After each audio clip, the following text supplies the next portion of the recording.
amen, amen, amen, amen.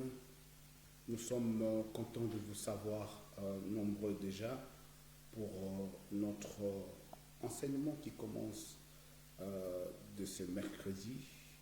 Nous vous saluons au nom puissant de Jésus-Christ de Nazareth. Nous sommes Apostolic Church of Acacia, l'église qui est basée sur Manchester, à Cheetham Hill, où Dieu nous a bénis, où Dieu nous garde, où Dieu nous guide. Bien-aimés, comme au rendez-vous, nous avons dit à quelqu'un que nous sommes là chaque mercredi de 19h à 20h, et chaque dimanche, bien-aimés, de 18h à 19h. Que l'Éternel nous bénisse. Nous voulons commencer notre enseignement pour édifier l'Église corps du Christ, pour édifier une sœur qui est à la maison, un frère qui est à la maison, pour édifier aussi ceux-là qui ne sont pas habitués dans les choses de Dieu, afin qu'ils viennent nous rejoindre dans ce monde merveilleux, dans ce monde de grâce, dans ce monde glorieux, un monde puissant, un monde où les vies des gens sont changées. Nous voulons prier. Adonai, Dieu Papa, nous te bénissons encore. Merci pour ta présence. Merci parce que tu es là, cher Saint-Esprit de Dieu. Nous voulons que, Seigneur, mon Dieu, mon roi, ce plateau soit un plateau que tu vas utiliser pour bénir la vie d'une personne. Cher Saint-Esprit de Dieu, merci pour ta présence. Merci pour ton onction. Merci pour la grâce qui règne sur ce plateau. Nous voulons élever seulement le nom de Jésus-Christ de Nazareth. Car la Bible déclare que lorsque le Fils sera élevé, alors vous connaîtrez qui il est réellement. Nous voulons le connaître encore davantage, le connaître comme celui qui nous guérit, le connaître comme le créateur des cieux et de la terre, le connaître encore dans la profondeur, afin que nous puissions avancer, Seigneur mon Dieu, mon roi du royaume. Ma prière et mon vœu, Adonai, que tu ouvres un couloir de gloire, pour que la vie de quelqu'un soit bénie, pour qu'une famille soit bénie, et que la bénédiction, Adonai, mon Dieu, mon roi, qui enrichit, nous savons que ça vient de toi, et ça ne se suit d'aucun chagrin. Que l'honneur, la gloire, la puissance reviennent à toi et à toi seul, Jésus. Au nom puissant de Jésus-Christ de Nazareth, nous avons ainsi prié avec action de grâce, nous disons Amen. Amen. L'Éternel nous bénisse. Comme vous voyez peut-être dans vos petits écrans, nous avons commencé le dimanche passé un terme merveilleux que nous avons intitulé « La solution est déjà là ». La solution a été déjà là avant que tu ne viennes, avant que nous puissions rencontrer un problème ou contracter un trouble quelque part. Dieu avait déjà mis la solution à notre service. Avant que nous puissions être butés à une difficulté quelconque, Dieu avait déjà prévu, bien-aimé, la solution à nos problèmes. Je ne cesserai de dire que non, Dieu, il est le Dieu préventif. Je ne cesserai de le dire parce que je l'ai expérimenté comme tel, un Dieu préventif, un Dieu qui, quand il fait quelque chose, il le fait dans la prévention par rapport à ses enfants. C'est pour cela, bien-aimés, nous voulons encore être une bénédiction pour une famille, pour une personne, afin que nous puissions décortiquer avec nous ce que nous attendons par ces merveilleux thèmes. La solution est déjà là. Bien-aimés, le dimanche passé, nous étions dans le livre de Genèse 1er, versets 1 à 26. Je veux le lire vraiment rapidement parce que je suis sûr que les gens qui nous suivent, ils connaissent déjà là où nous étions, quelle a été notre pensée par rapport à ce livre de Genèse, chapitre 1er, verset 1er à 26. Mais nous voulons encore le recommencer pour une très très bonne audition. La Bible déclare, je lis au nom puissant de Jésus-Christ, au commencement, Dieu créa les cieux et la terre. La terre était informe et vide et il y avait des ténèbres à la surface de l'abîme. Et l'Esprit de Dieu se mouvait au-dessus des eaux. Dieu dit que la lumière soit et la lumière fut. Dieu vit que la lumière était bonne et Dieu sépara la lumière d'avec les ténèbres. Dieu appela la lumière jour et il appela le ténèbre nuit. Ainsi, il y eut un soir, il y eut un matin, ce fut le premier jour. Dieu dit qu'il y ait une étendue entre les eaux et qu'elle sépare les eaux d'avec les eaux. Et Dieu fit l'étendue et les sépara les eaux qui sont au-dessous de l'étendue avec les eaux qui sont au-dessus de l'étendue. Et cela fut ainsi. Verset 8e, Dieu appela l'étendue ciel, ainsi il y eut un soir et il y eut un matin, ce fut le second jour. Dieu dit, verset 9e, que les eaux qui sont au-dessus du ciel se rassemblent en un seul lieu et que le sec paraisse. Et cela fut ainsi. Dieu appela le sec terre et il appela la main des eaux mer. Dieu vit que cela est bon, puis Dieu dit que la terre produise de la verdure, de l'herbe portant de la sémence, des arbres fruitiers donnant du fruit selon leur espèce et ayant en eux leur sémence sur la terre. Et cela fut ainsi. Verset 12e, la terre produisit, my God, de la verdure, de l'herbe portant de la sémence selon son espèce, et les arbres donnant du fruit et ayant en eux leur sémence selon leur espèce. Dieu vit que cela était bon. Ainsi il y eut un soir, il y eut un matin, ce fut le troisième jour. Dieu dit qu'il y ait des luminaires dans l'étendue du ciel pour séparer les jours d'avec la nuit, que ce soit des signes pour marquer les époques, les jours et les années, et qu'ils servent des luminaires dans l'étendue du ciel pour éclairer la terre. Et cela fut ainsi. Dieu fit les deux grands luminaires, le plus grand luminaire pour présider au jour et les plus petits luminaires pour présider à la nuit. Et il fit aussi les étoiles. Dieu les appela Dieu les plaça dans l'étendue du ciel pour éclairer la terre, pour présider au jour et à la nuit, et pour séparer la lumière d'avec les ténèbres. Dieu vit que cela était bon. Ainsi, il y eut un soir, il y eut un matin, ce fut le quatrième jour. Dieu dit que les eaux produisent en abondance des animaux vivants et que des oiseaux volent sur la terre vers l'étendue du ciel. Dieu créa les grands poissons et tous les animaux vivants qui se meuvent et que les eaux produisirent en abondance selon leur espèce. Il créa aussi tout oiseau ailé selon son espèce. Dieu vit que cela était bon. Verset 22, Dieu les bénit en disant, soyez féconds, multipliez et remplissez les eaux des mers, et que les oiseaux multiplient sur la terre. Ainsi il y eut un soir et il y eut un matin, ce fut le cinquième jour. Dieu dit que la terre produise des animaux vivants selon leur espèce, du bétail, des reptiles et des animaux terrestres selon leur espèce.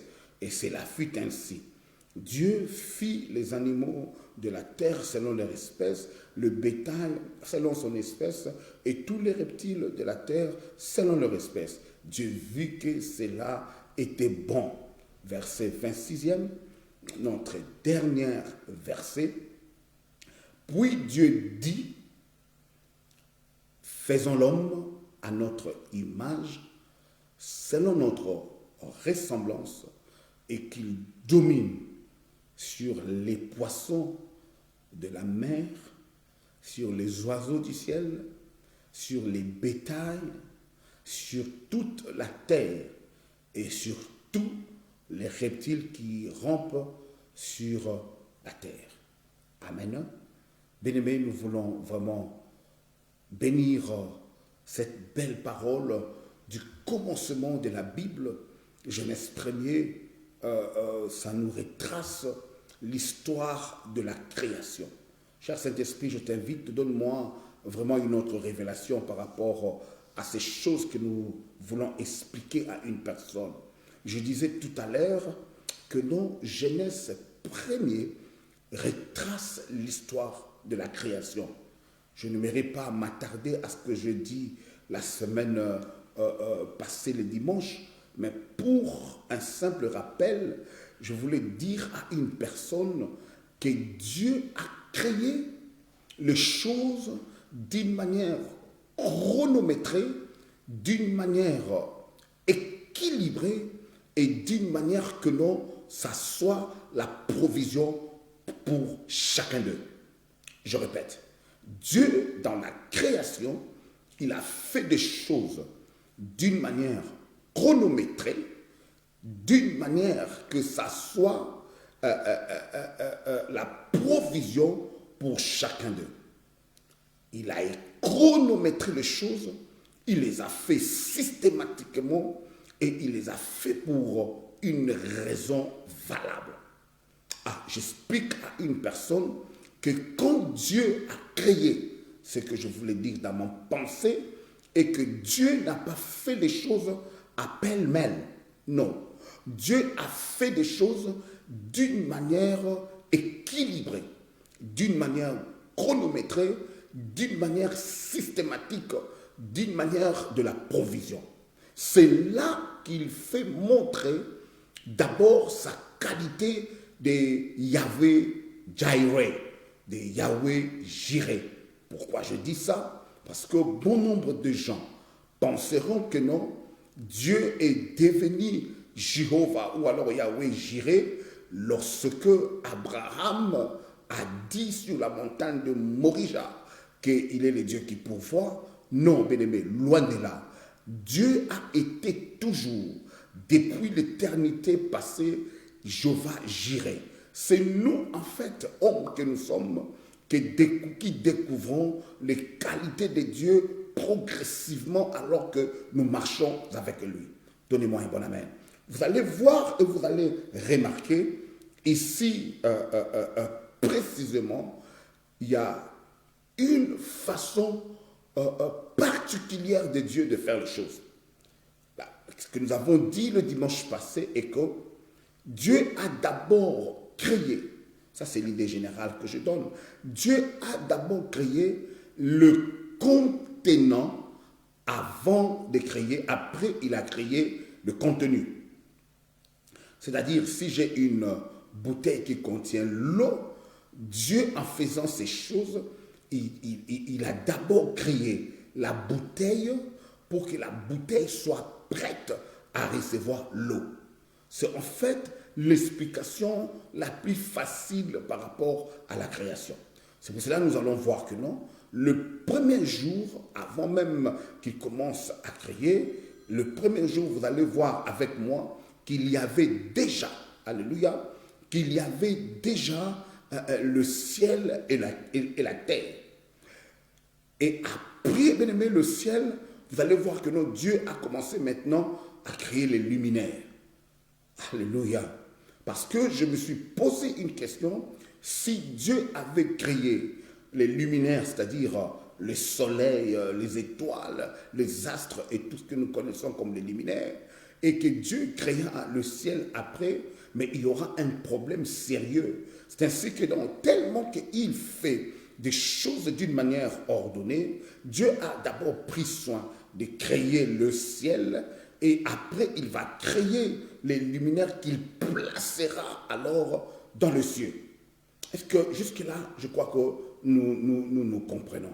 C'est pour cela que nous avons intitulé notre message, notre enseignement, que la solution est déjà là. Vous allez voir que non, Dieu avait déjà créé la terre.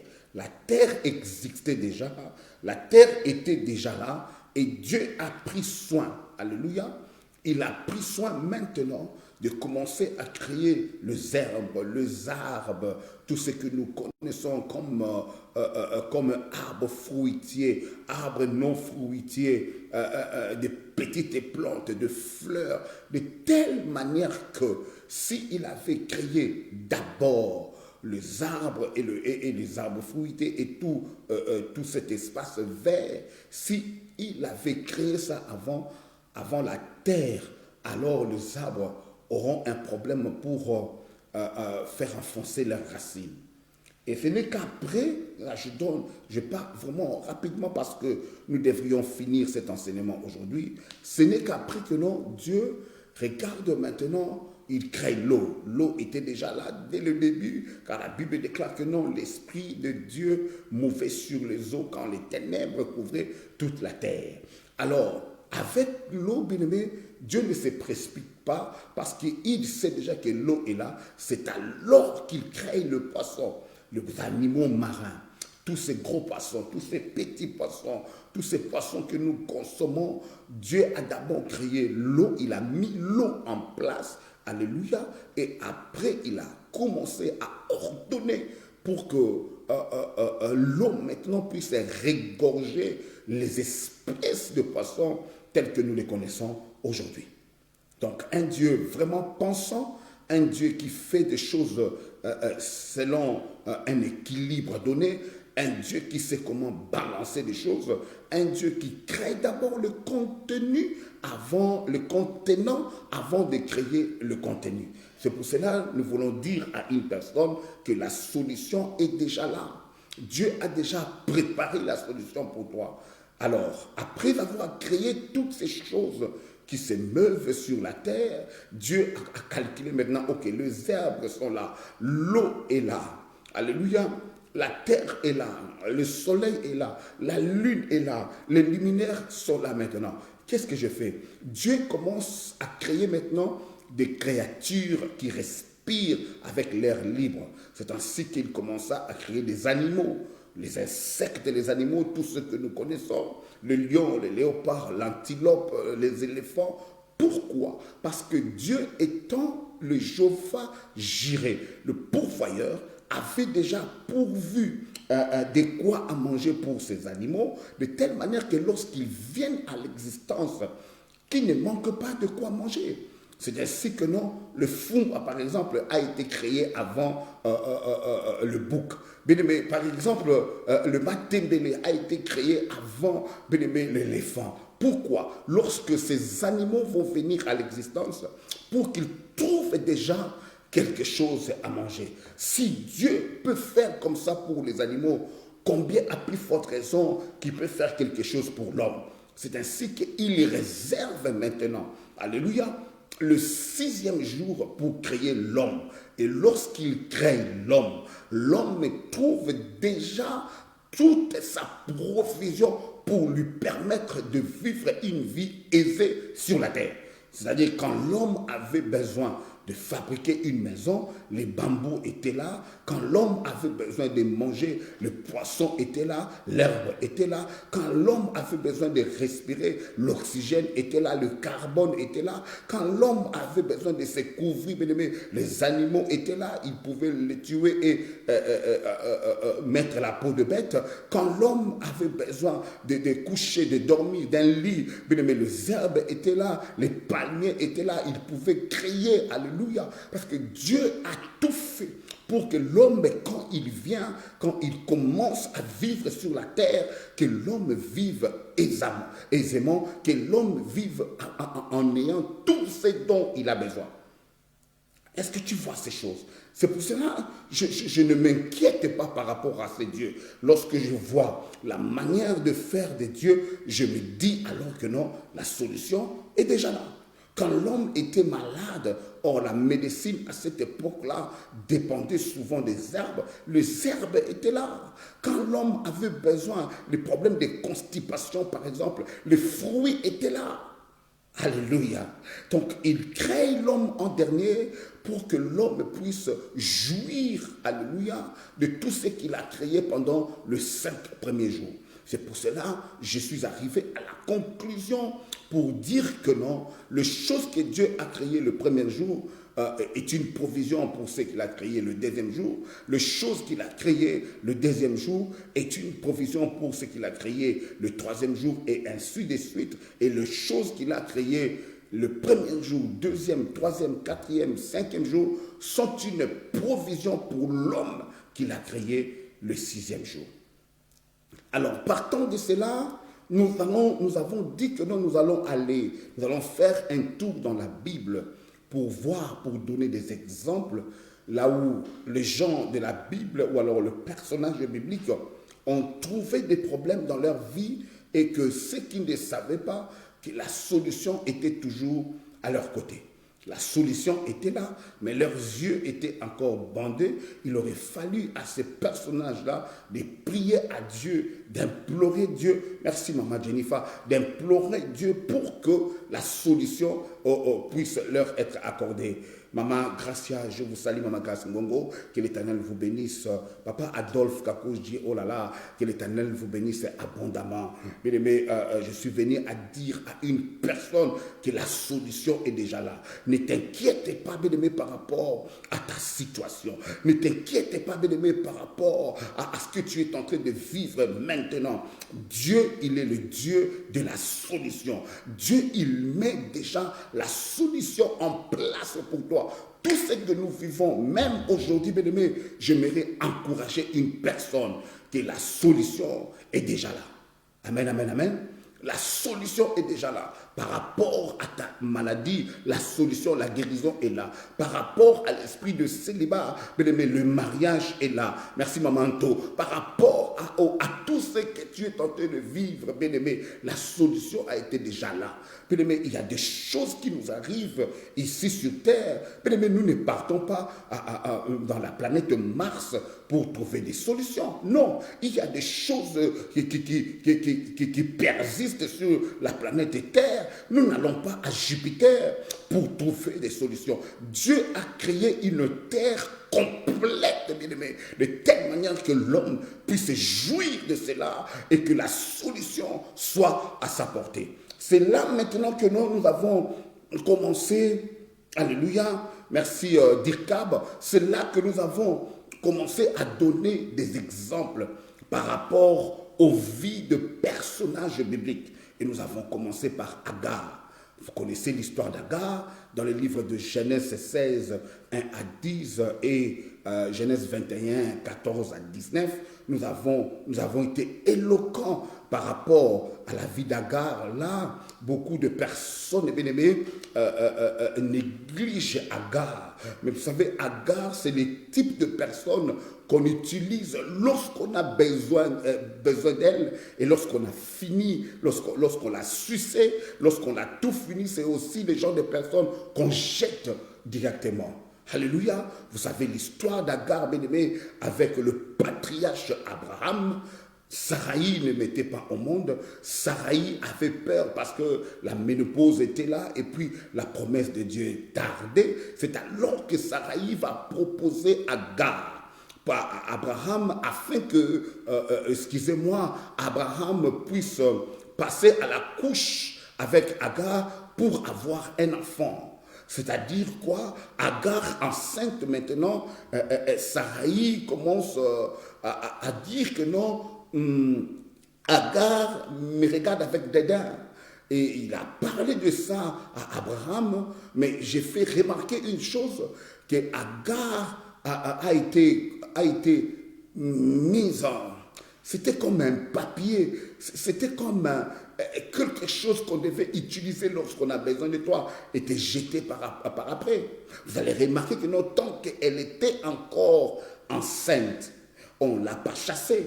On ne l'a pas dit que non, pas. Mais le monde, c'est comme ça. Lorsque vous avez encore l'intérêt des autres, on va te cajoler, on va te mettre là parce que tu portes encore leur intérêt. Le jour que tu leur donneras ce qu'ils veulent, ils vont te voir comme étant un vanipié. Ils vont te rejeter, Est-ce que je parle à une personne? Vous allez remarquer que non, lorsque Ismaël était né, non, là, je vais encore revenir un peu sur Agar. Vous savez, Saraï, lorsque Agar était enceinte, Sarai n'était jamais enceinte. Sarai ne pouvait pas comprendre les impulsions qu'une femme pouvait avoir lorsqu'elle est enceinte. C'est pour cela, lorsque Agar l'a regardée, parce qu'elle était enceinte, une femme enceinte, bien aimée, c'est difficile à maîtriser. Je crois que des hommes qui ont pu vivre avec des femmes qui ont enceinte ne me diront pas le contraire. Je crois que Lianza, je ne sais pas si tu as suivi avec moi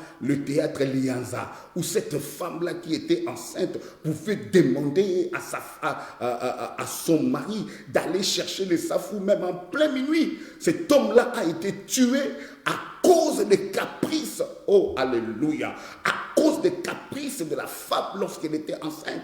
Alors, Sarai ne connaît pas ces choses. Est-ce que je parle à une personne? Quand une femme est enceinte, elle peut être déformée. Quand une femme est enceinte, bien aimée, elle peut sentir des goûts que nous ne sentons pas. Quand une femme est enceinte, elle peut sentir des odeurs que toi tu ne peux pas sentir. Quand une femme est enceinte, bien aimée, elle commence à choisir, à dormir de la manière qu'elle veut. Sarai ne pouvait pas comprendre cela. Est-ce que je parle à une personne? C'est Sarai qui a poussé qu'on puisse jeter Agar. Mais je suis venu dire à une personne, mais le problème n'est pas qu'on te jette, mais le problème c'est là où tu tombes. Si tu tombes dans les bonnes, mais tu vas être restauré. Même si on a utilisé une poubelle pour te jeter, bien-aimé, laisse-moi dire à une personne, oh, si le blanc peut encore recycler les choses que nous jetons, combien à plus forte raison Dieu pouvait, oh, alléluia, combien à plus forte raison Dieu peut te recycler. Toi qui te trouves à la poubelle parce qu'on t'a jeté, ne pleure pas. Il y a un Dieu au ciel qui peut encore te répondre, qui peut encore te restaurer, qui peut encore te recycler. Et les mêmes personnes qui t'ont jeté, ils vont encore t'utiliser, même comme étant un bol de plastique dans leur maison. Donnez-moi un bon amen. Bien-aimés, nous voulons évoluer. Agar maintenant est parti avec le fils Ismaël, en train de pleurer. Pourquoi? Parce que papa Abraham, oh my God, Abraham, je ne m'aurais pas dit quelque chose de mauvais contre Abraham parce que ce type-là d'Abraham, il est porteur d'une immunité divine qui dit que non, celui qui te maudit sera maudit et celui qui te bénit sera béni. Alors je n'essaye pas de dire quelque chose, mais ce que je veux dire à Abraham, tu chasses l'enfant, tu chasses la femme, la servante, mais donnez-leur quand même à manger. Donnez-leur quand même une bonne provision. Alléluia. Donnez-leur quand même une bonne provision. Mais Abraham donne seulement quoi? Une outre d'eau et du pain. Alléluia. Je ne m'arrête pas là, je ne le qualifie pas, mais ce que je sais, c'est que la Bible me dit, Agar et Ismaël ont été chassés avec une outre d'eau et du pain. Ton propre enfant. Waouh. C'est alors qu'il est parti maintenant. Alors lorsqu'elle arrive, quelque part dans le désert, l'eau était finie, le pain est fini, elle commença à pleurer. Il y a peut-être une femme qui est dans cette même situation. On t'a abandonné. Ta provision est finie. Mais laisse-moi dire à une personne, Dieu s'appelle Atael Roi, c'est-à-dire le Dieu qui est capable de te localiser là où tu es. C'est ainsi que l'ange de l'Éternel va sortir pour dire à Agar, parce qu'Agar ne voulait pas regarder la mort de son enfant Ismaël. Dieu a dit à Agar, l'ange de l'Éternel a dit à Agar, l'enfant ne mourra pas, car il porte aussi la promesse de Dieu. C'est alors que la Bible déclare que non, Dieu ouvrit maintenant à Agar les yeux et Agar va voir la solution qui était là, tout près d'elle, mais elle ne pouvait pas le voir avant qu'elle puisse crier à l'Éternel. Je suis venu dire à une personne, ne pleure pas, la solution est à tes côtés. Amen, amen, amen. Deuxième cas, nous allons partir vraiment rapidement. Deuxième cas, c'était le cas de Mara. L'eau de Mara, dans le livre d'Exode 15, verset 23, l'eau de Mara a été toujours là.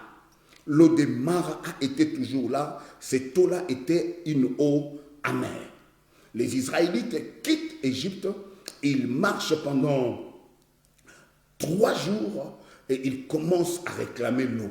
La Bible déclare dans le livre d'Exode 15 à partir du verset 22 qu'ils cherchent même palabre à Moïse. Ils cherchent même à tuer Moïse. Ils cherchent même à réclamer. Ils ont murmuré contre Dieu et contre Moïse. Alléluia. Ce que je veux faire savoir à une personne, c'est que cette eau a été toujours là, maman eau. Cette eau a été toujours là, cette eau de Mara. Elle a été toujours là. Mais personne ne pouvait la boire parce que l'eau était amère. Cette eau a été toujours là, bien-aimé. Les gens passaient, les gens repassaient, les gens voyaient cette eau, mais personne ne pouvait l'utiliser en tant que breuvage parce que cette eau-là était amère. Lorsque Moïse pria, la Bible me dit dans Exode 15, la Bible nous dit que non, Dieu lui indique un bois qu'il va déposer dans l'eau et l'eau est redevenue une eau normale. L'eau était toujours là et le bois aussi était toujours là. Le problème dans ta vie, bien-aimé, le problème dans ma vie, le problème dans nos vies, bien-aimé, nous ne prions pas pour que l'Éternel nous fasse voir la solution. Bien-aimé, tu as une situation qui est amère. Prie à Dieu. Il va te montrer un bois qui est la typification de la croix de Jésus. Et la croix de Jésus est capable de purifier ta vie. La croix de Jésus est capable de purifier ton mariage. La croix de Jésus est capable de purifier ta maison. La croix de Jésus est capable de purifier ton business, bien-aimé. Crie à l'Éternel. Il va te montrer la croix. Oh my God. Et tu vas les jeter dans ton problème. La solution était là. L'eau était là. Le bois aussi était toujours là. Les gens passaient et repassaient, mais ils ne voyaient pas cette eau-là. Alléluia. Est-ce que je parle à une personne? Nous allons évoluer, nous allons évoluer. Nous allons vraiment évoluer. Troisième cas, pour répondre à notre thème que la solution est déjà là, nous avons pris ce cas merveilleux de la pauvre veuve avec Élisée. Dans le livre de 2 Rois 4, 1 à 7. Qu'est-ce qui se passe par rapport à ce livre-ci? Par rapport à cette histoire, il y avait un homme de Dieu marié, un homme de Dieu responsable avec femme et enfant. Mais cet homme de Dieu, de son vivant, il avait un problème. Il avait des dettes qu'il devait régler, mais malheureusement, il n'a pas pu les régler. La mort est venue et il est parti. Le créancier maintenant revenait à chaque fois maintenant menacer la pauvre veuve. Vous savez, en Israël, quelqu'un qui n'a pas de mari, quelqu'un qui n'a pas de garçons qui ont pris l'âge, bien aimé, c'était un problème sérieux. Cette veuve-là pleurait sans solution. Je vais ouvrir une parenthèse. Je vais parler à un homme, je vais parler, bien aimé, à un frère, je vais parler à un responsable d'une famille. La Bible déclare que non. Je ne sais même pas comment le présenter, mais laisse-moi te dire que non, la main qui donne est supérieure à la main qui reçoit. Nous ne sommes pas de chrétiens pour contracter de dettes par-ci par-là. Mais où est cette parole-là qui dit que nous allons emprunter les autres, mais nous n'allons pas emprunter les autres? Est-ce que je parle à une personne? Cet homme qui servait Dieu, cet homme qui était un serviteur de Dieu, mais il était bourré de dettes. Je suis venu dire à une personne, c'est le temps que nous puissions éliminer nos dettes, bien-aimés, parce que celui qui nous prête l'argent, il est supérieur par rapport à nous qui prêtons l'argent de lui. Donnez-moi un bon amen. Cet homme meurt. Alléluia. Bien-aimés, cet homme meurt et les créanciers commencent à menacer cet homme-là pour prendre les enfants en esclavagisme en contrepartie de sa dette. Bien aimé, cette femme-là a rencontré Élisée. lorsqu'elle voit Élisée, elle crie à Élisée que non, aide-moi, prophète de l'Éternel. Moi, je croyais que non, Élisée allait lui donner une prophétie. Je croyais, bien aimé, souvent, bien aimé, nous faisons confiance aux hommes de Dieu, mais pour des choses que nous avons déjà, pour des solutions que nous avons déjà dans nos maisons. Des fois, arrêtons de tourmenter les hommes de Dieu. Élie, quand il vient dans cette scène, il demande à cette femme-là, qu'est-ce que tu as dans ta maison? C'est la question que je te pose aujourd'hui.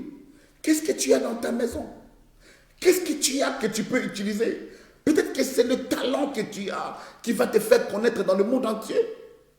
Peut-être que c'est l'intelligence que tu as. Les gens attendent n'est-ce pas, que la Bible déclare que non, le monde tout entier entend la manifestation des enfants de Dieu. Mais qu'est-ce que tu as? Vous allez remarquer, la même question a été posée à Moïse. Moïse, qu'est-ce que tu as dans tes mains?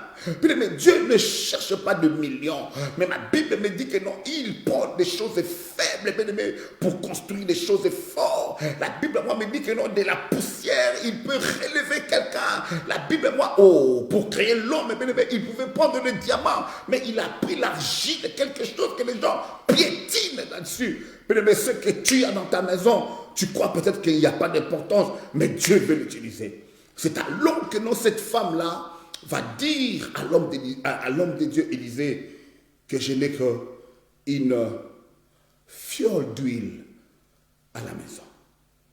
Est-ce que je parle à une personne? C'est cette huile-là que même elle a négligée elle-même. Que l'homme de Dieu va dire que non, on va emprunter, alléluia, de vase. Mais l'histoire, nous le connaissons. La solution était dans la maison de cet homme-là, de cette femme-là, et pourtant, elle a été agacée jour et nuit, matin, midi, soir, par le créancier, mais ne sachant pas que non, lui, dans sa maison, était la solution.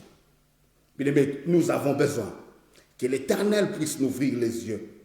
Nous ouvrir les yeux pour savoir que non, nous pouvons utiliser ce qui est à notre portée. Donnez-moi un bon amen. Quatrième cas que je vais commencer aujourd'hui pour terminer cet enseignement, c'est la fête de Cana. Le cas de la fête de Cana. Je suis dans le livre de Jean 2, 1 à 8. La fête de Cana, si on peut nous balancer ces versets, Jean chapitre 2, versets 1 à 8. Bien-aimé, une histoire merveilleuse. Nous nous épargnons de l'histoire parce que c'est une histoire longue, mais nous voulons prendre l'essentiel pour faire voir à une personne, lorsqu'il y a un problème, la solution est toujours à tes côtés. Lorsqu'il y a un problème, selon Jean 2, 1 à 8, la solution est toujours à tes côtés. Dieu ne peut pas te prouver de la manière que tu manques la solution. Le problème, c'est nous. Lorsque nous n'invitons pas Dieu dans nos vies, lorsque nous ne les cherchons pas suffisamment, c'est alors que nos yeux sont bandés. Regarde ce qui se passe ici. La fête de Cana, nous savons nous tous que non, c'est la fête du mariage. 3 jours après, il y eut des noces à Cana, en Galilée. La mère de Jésus était là. C'est ça ce que je veux d'abord que tu notes. Et Jésus fut aussi invité aux noces avec ses disciples. Donc, la mère était là. Jésus fut invité aussi à la fête. Jésus ici, c'est un jeune homme. Jésus ici n'a pas encore 30 ans, mais il a été invité à la fête. La maman de son côté, Jésus aussi de son côté. Je veux dire à une personne que la solution était déjà là dans cette fête, mais les gens ne voyaient pas la solution. Qu'est-ce qui se passe dans cette fête selon le contexte? Selon le contexte, bien aimé, la Bible nous dit que non, le vin était épuisé. Vous savez, une fête sérieuse qui se respecte, lorsque les gens ne boivent pas, lorsque les gens ne boivent pas du vin, ou alors au milieu de la fête, lorsque la bière, ou alors ce que les gens aiment, le whisky, tout ce que vous aimez boire, bien aimé, lorsque ça finit, bien aimé, c'est comme s'il n'y avait pas fête.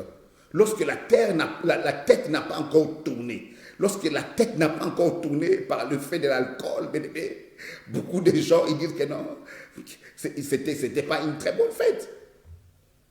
Donc, au milieu de la fête, le vin était épuisé. Je vais te faire voir la solution. La solution était déjà là. Dieu a pris soin de faire 3 choses.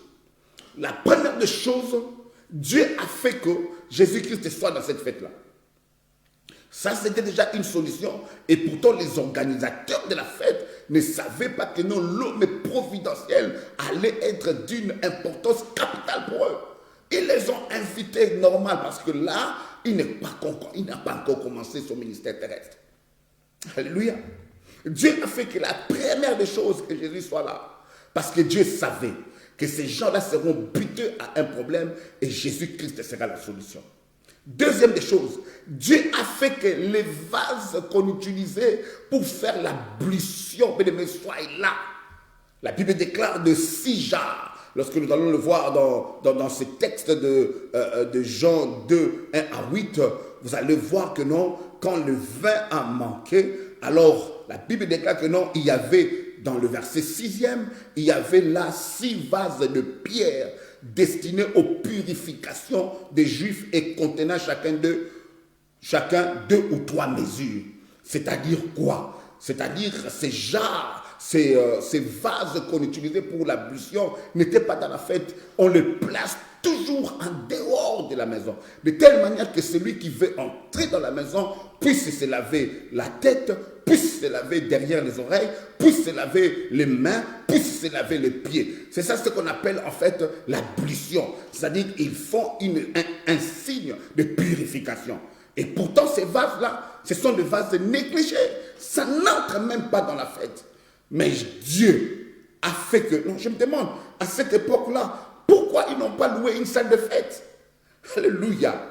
Donnez-moi un bon la main. Pourquoi ils ne sont pas partis à une salle de fête? Mais Dieu, c'est notre évidence. Il a fait que Jésus-Christ soit là, premièrement.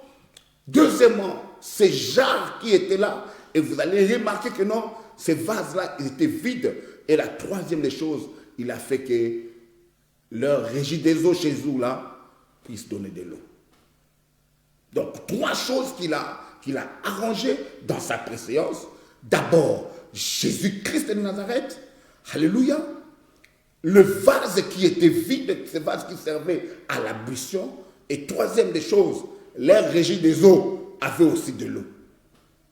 Donc, ces 3 éléments, avec comme pionnier Jésus-Christ, était la solution pour la fête. Et ces 3 éléments, Dieu l'avait mis là-bas déjà dans sa préséance parce qu'il savait qu'il y aura un problème. Je suis venu dire à une personne que la solution est toujours à tes côtés. Regarde pour terminer peut-être dans 10 minutes ce qui s'est fait par rapport à notre 5e exemple. 5e exemple, bien aimé, je vais parler de la multiplication de pain dans les évangiles. Mais je me baserai sur Jean 6, 1 à 10. La multiplication de pain. Vous savez ce qui se passe là-bas? Je vais lire pour une bonne compréhension.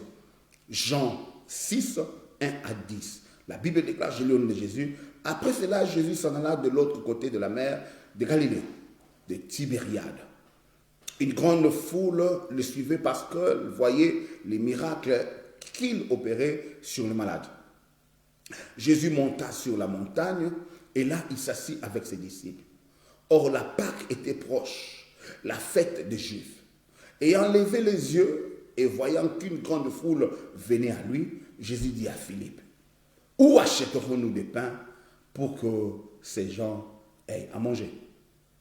Il disait cela pour le prouver, car il savait ce qu'il allait faire. Philippe lui dit, « Le pain qu'on aurait pour 200 deniers ne suffiront pas pour que chacun en reçût un peu. » Un de ses disciples, André, frère de Simon, Pierre lui dit, « Il y a ici un jeune garçon qui a 5 pains d'orge et 2 poissons. Mais qu'est-ce que c'est là pour tant de gens ?» Jésus dit, « Faites-les asseoir. » Il y avait dans ces lieux beaucoup d'herbes. Il s'assure donc au nombre d'environ 5000 hommes. Bien aimé, cette scène, c'est une scène où je l'ai répertoriée par rapport à mon thème, la solution qui est déjà là, pour valoriser ces petits enfants. Et pour valoriser, bien aimé, l'action de Jésus par rapport à la foule. Dans d'autres versions et dans d'autres évangiles tels que Matthieu, Marc et Luc, on nous parle que non, d'ailleurs, cet endroit-là était un endroit désertique. Je ne sais pas si quelqu'un me comprend. Donc, c'était impossible qu'ils puissent aller même dans le marché pour acheter du pain. Mais bien aimé, c'est qu'ils ne savaient pas. Dieu a fait qu'un petit enfant soit là qui représente la solution. Il y avait l'argent. Vous ne voyez pas que non, même avec le 200 deniers là que Philippe avait dit, il pouvait acheter le pain avec. Et à partir de pain qu'ils ont acheté, qu'ils auraient dû acheter avec le 200 deniers et faire la multiplication. Pourquoi seulement prendre le pain de l'enfant de Trouy? Je suis venu dire à quelqu'un, bien aimé, là où on te néglige, ça, c'est une leçon, bien aimé. Parce qu'à cette époque-là, on ne considérait pas les enfants, on ne considérait pas les femmes. C'est-à-dire, c'est pour cela, lorsque vous allez lire ça dans Matthieu, Matthieu est en train de nous dire que non, il y avait 5000 hommes, sans compter les femmes et les enfants. Ça, c'était une leçon pour donner à ceux-là qui négligent les enfants. Lorsque je parle des enfants, je vois des enfants biologiques. Lorsque je parle des enfants, je vois des enfants spirituels. Pleinement, un enfant peut faire quelque chose et que les grandes personnes puissent accepter. Un enfant peut amener, regarde la vie de David, il n'a pas été compté. Ceux qui ne savent pas, pour que je revienne dans mon thème, la solution était déjà là, mais ils ne pouvaient pas voir parce que leurs yeux étaient encore bandés. Je me pose la question, ces gens ici qui suivaient Jésus, ils savaient que non, Jésus, quand il parle, quand il parlait, il pourrait prendre du matin jusqu'au soir. Donc chacun d'eux, bien aimés, avait quelque chose, mais ils n'ont pas voulu les donner. Donnez-moi un bon amen. C'est pour cela, des fois, lorsque nous marchons avec de grandes personnes, faites attention, parce qu'ils sont ce qu'on appelle en anglais greedy. Comment allez-vous prendre le pain d'un enfant? Alléluia. Et pourtant, les vieillards sont là. Les vieillards sont censés avoir la provision, parce qu'ils savaient que Jésus-Christ, quand il commence à prêcher, il n'arrêtait pas. Donnez-moi un bon amen. Mais ça, c'est une leçon pour Dieu nous dire que non, qu'on ne néglige personne, bien-aimé. Oh, je parle à toi qui a été négligé. Je parle en toi qui est encore enfant. Je parle en toi qui est encore ceux-là qui appellent, oh mon fils, mon fils, mon fils, mais il ne te donne rien. Je parle à toi, enfant bien-aimé, ne te sens pas, ne te sens pas, ne te sens pas négligé, car si Dieu est avec toi, tu feras le prouesse que David a fait devant Goliath, alors qu'il était encore enfant. Donnez-moi un bon amen. Peut-être que les gens te présentent d'une manière orgueilleuse, d'une manière à te rejeter, bien-aimé. Ne sois pas honte parce que tu es un enfant. Si Dieu est avec toi, my God, bien-aimé, tu seras grand. Donnez-moi un bon amen. Ce que j'ai dit ici est que non, un enfant Jésus a pu déplacer les mages, a pu déplacer des hommes de valeur. Pourquoi? Pourquoi? Parce que dans son enfance, bien-aimé, il y avait des valeurs que Dieu avait enfouies en lui. Donnez-moi un bon amen. Donnez-moi un bon amen. Bien-aimé, nous voulons continuer. Nous voulons dire à une personne qu'il y a quelque chose ici. Oh, merci, mon bien-aimé pasteur Didier, soit dit que l'Éternel vous bénisse abondamment. Bien-aimé, il y a quelque chose que nous voulons voir ici. La solution était à leur portée, mais ils ne savaient pas. Comment est-ce qu'ils devaient le faire? Parce que leurs yeux étaient encore bandés. Je suis venu dire à une personne, ne pleure pas. Regarde tout autour de toi. Regarde tout autour de toi. Agenouille-toi devant ces dieux-là. Car dans ton problème, il y a la solution qui se trouve à tes côtés. Amen, amen, amen, amen. Je ne peux pas laisser cet enseignement ici sans pour autant donner certains préalables, certaines tactiques. Qu'est-ce qui ferait que vos yeux, nos yeux, soient ouverts afin que nous puissions voir la solution qui est à notre proximité? C'est là que je me pose la question. Mais avant que je me pose la question, vous allez voir que dans le 5 cas que nous avons cités précédemment, c'est-à-dire quoi? Le cas de Genèse 16 avec Agar, le deuxième cas qui était le cas de Moïse avec l'eau de Mara, le troisième cas qui était le cas d'Élisée avec la pauvre veuve, le quatrième cas qui est le cas de la fête de Cana, le cinquième cas que nous avons fini bientôt, qui est le cas de la multiplication de pain. Par rapport à ces 5 cas, bien-aimés, là je veux que nous soyons posés afin que nous puissions nous comprendre pour savoir comment est-ce que nous allons faire pour voir la solution qui se trouve à côté de nous. Vous allez voir que ces 5 cas que j'ai précités ont pu avoir leur solution soit dans l'eau, soit dans le bois, et soit dans l'huile. 3 choses. Ces 5 cas que je viens de citer, bien aimés, leurs solutions ont été répertoriées soit dans l'eau, avec l'eau, soit avec le bois, ou soit avec l'huile. L'eau, qui représente la parole, qui représente Dieu, parce que la Bible déclare, au commencement était la parole. La parole était avec Dieu et la parole était Dieu. Deuxième cas de solution répertorié ici, c'était le bois qui fait allusion à la croix. Or, lorsqu'on parle de la croix, on voit Jésus-Christ de Nazareth. Et troisième cas de solution par rapport à la veuve, la pauvre veuve, c'était l'huile qui représente en fait le Saint-Esprit. Donc vous allez voir que non, la solution par rapport à nos problèmes est en train d'être tout autour de 3 personnes en Dieu, je voulais dire en Dieu lui-même. Dieu, Jésus-Christ le Fils et le Saint-Esprit. C'est-à-dire l'eau, alléluia, pour Agar, c'est-à-dire quoi? L'eau, le bois pour Moïse par rapport à Mara, et l'huile qui représente le Saint-Esprit pour la veuve. Qu'est-ce que nous devrions faire pour voir la solution? Je crois qu'il me reste à peu près 8 minutes ou 5 minutes, moins de 5 minutes, et je vais le finir dans 5 minutes. La première des choses, bien aimé, pour que tu vois la solution à proximité de toi, c'est la prière.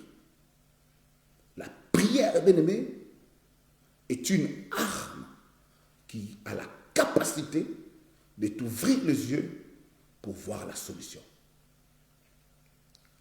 Rappelez-vous avec moi que Moïse a imploré à l'Éternel. La Bible déclare que Moïse a crié. Or, le cri représente la prière. Implorer fait allusion alors à la prière de supplication. Lorsqu'il a crié, Dieu lui a indiqué un bois. Agar, lorsqu'elle a crié, Dieu a donné l'eau. Dans 2 Rois 6, 17, lorsque les armées assyriennes sont venues pour attaquer Élisée, la Bible déclare qu'il pria à l'Éternel pour que les yeux de Géasi soient ouverts. Et pour que Géasi puisse voir que l'armée qui a été avec Élisée était une armée forte. La prière a la capacité, bien aimé, de te faire sortir de la prison. La prière a la capacité de t'ouvrir les yeux. C'est ainsi que vous allez comprendre que non, Pierre et Silas dans la prison, sans solution, ils ont commencé à adorer et les portes de la prison, l'adoration c'est une prière et les portes de la prison étaient fendues. Vous allez remarquer aussi Pierre dans la prison, bien aimé, la Bible déclare que non, l'Église ne cessa pas adresser à Dieu leur prière. Bien aimé, négligez tout, bien aimé, ne négligez pas la prière. La Bible déclare, invoque-moi, je te répondrai, je te ferai voir les choses cachées lorsque tu invoques Dieu. Bien aimé, le matin, prie, le soir, prie, à midi, prie, la nuit, prie. Lorsque tu te réveilles, prie. Que la prière soit la vie, le poumon. Que la prière, bien-aimé, soit notre vie. Oh, j'aime la prière. J'aime la prière. Je disais à une personne, quand tu cries à l'Éternel avec la prière, bien-aimé, tes yeux seront ouverts. Ça, c'est la première solution. Un homme de prière, bien-aimé, c'est comme une bombe atomique. Un homme de prière, bien-aimé, il n'a pas peur. Un homme de prière n'échoue jamais. La prière est une percée. La prière est une force, bien-aimé. La prière peut détruire les autels du diable. La prière peut te révéler ce qui est caché. Lorsqu'on le définit surtout comme étant parler avec un être supérieur, tu n'as qu'à demander, papa, qu'est-ce que je ferai dans cette situation? Et il t'indiquera ce que vous devriez faire. La deuxième des choses, pour que les yeux s'ouvrent, afin que vous puissiez voir la solution qui est à vos côtés, bien aimé, c'est le pain. Le pain qui représente la parole. Quand tu manges la parole, oh my God, quand tu manges la parole, bien aimé, quand tu deviens un ruminant de la parole, bien aimé, tes yeux seront verts. N'est-ce pas que la Bible déclare que non? La parole, c'est comme une lumière à tes sentiers. Alléluia. Dans Luc 24, 13 à 31, quelque chose de merveilleux se passe. En route avec les apôtres, en route de Emmaüs, bien aimé, les apôtres marchent avec Jésus sans qu'ils ne puissent se rendre compte que c'était Jésus. Jésus commença même à leur poser la question, qu'est-ce qui se passe? Il commença à raconter que non, il y avait quelqu'un, cet homme-là était bien, le Messie, il nous a enseigné, c'était un enseignant. Il parlait avec lui-même le pain, mais il ne savait pas, leurs yeux étaient encore bandés. Mais la parole peut t'ouvrir une perspective que tu n'as jamais eu l'idée. Lorsqu'ils arrivent à la maison, la Bible déclare que non, Jésus-Christ prend le pain, il les coupa. Lorsqu'ils ont commencé à manger le pain, en regardant le geste qu'il a fait, c'est alors que leurs yeux étaient ouverts pour dire que non, c'était lui. Mais trop tard, il est parti. Bien-aimés, nous sommes à l'époque où la parole doit être lue, la parole doit être maîtrisée. Bien-aimés, il y a trois façons de lire la parole. La lecture simple comme étant comme tout autre livre, la méditation intérieure et la déclaration de la parole de Dieu. Donc, c'est-à-dire que tu le lis comme tu le lis et tu commences à le méditer, mais après avoir médité, tu le déclares pour que ça puisse prendre forme, chair dans ta vie, bien-aimé. Le problème, c'est quoi avec nous? Nous ne lisons pas la parole de Dieu. Le rare de cas, bien-aimé, c'est lorsque nous sommes à l'église, lorsque le pasteur dit que non, lisons telle page, c'est alors que nous la lisons. Bien-aimé, Dieu dit à Josué que ce livre de la loi ne s'éloigne pas de ta bouche. Médite-les matin, midi, soir, jour et nuit, afin que vous... Oh God, est-ce que je parle à une personne? Toi qui cherches le succès vers le mandona, toi qui cherches le succès vers le féticheur. Mais non, nous les chrétiens, nous avons un secret, que ce livre ici, ça ne s'éloigne pas de notre bouche, que nous puissions la méditer jour et nuit. Bien aimé, la parole a la capacité de t'ouvrir les yeux. Oh, si tu peux tout oublier, bien aimé, n'oublie pas ce que je suis en train de te dire maintenant. Premièrement, la prière. Deuxièmement, la parole. Celui qui lit la parole, bien-aimé, il est éclairé. Celui qui lit la parole, bien-aimé, il est averti. Celui qui lit la parole, bien-aimé, il est un homme qui ne tombe jamais dans les surprises. Donnez-moi un bon amen. Troisième des choses, pour t'aider à ouvrir les yeux, bien-aimé, c'est le Saint-Esprit. Le Saint-Esprit, il sonde le cœur et le rein. Il connaît les profondeurs, même les profondeurs de Dieu. On l'appelle l'esprit de la connaissance, l'esprit de la sagesse, l'esprit de l'intelligence, pour ne citer que ça. Celui qui a la connaissance, bien-aimé, c'est un homme éclairé. Celui qui a la sagesse, c'est-à-dire la science, c'est un homme éclairé. Que veux-tu que je dise encore? La solution est déjà là. Mais pour le voir, utiliser ces trois éléments que je te donne, ou alors peut-être un homme de Dieu en sait plus, mais pour moi, j'ai répertorié ces trois éléments, à savoir la prière, le pain, qui est la parole, et le Saint-Esprit. Que l'Éternel nous bénisse. La solution est déjà là. C'était un enseignement que nous avons commencé depuis le dimanche passé. Que Dieu nous bénisse abondamment. Nous sommes Apostolic Church of Acacia et je m'appelle Pasteur Jules Dongala. Rendez-vous est pris dimanche à partir de 18h. Bye bye, chef. Que Dieu vous bénisse.